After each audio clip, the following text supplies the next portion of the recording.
ত্রাণ একটা মহৎ কাজ, এই কাজে মানে অংশগ্রহণ করা একটা মহত্বের এবং নিজের থেকে একটা ফিলিংসটা ভালো হয় যে আমি কিছু না কিছু মানুষের জন্য করেছি। সেই দিক থেকে আমরা বরিশাল মহানগর বিএনপি আজকে এখানে ত্রাণ দিয়েছি। আগামী দিনে যে স্বৈরাচারের পতন হয়েছে, ছাত্র জনতার মিলিত সংগ্রামের ফল এই আজকের এই স্বাধীনতা। এই স্বাধীনতাকে আমরা ধরে রাখবো। এই স্বাধীনতা আমাদের বহুদিনের কষ্টের অর্জন। সেই অর্জনকে আমরা কোনো কিছুর বিনিময়ে বৃথা যেতে দেব না।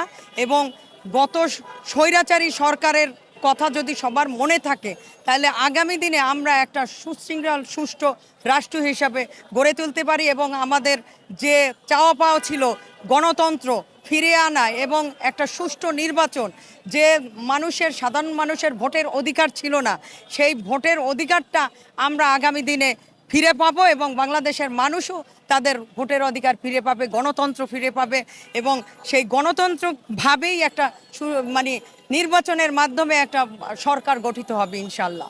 বরিশাল মহানগর বিএনপির সিনিয়র যুগ্ম আহ্বায়ক আফরোজা খানম নাসরিন।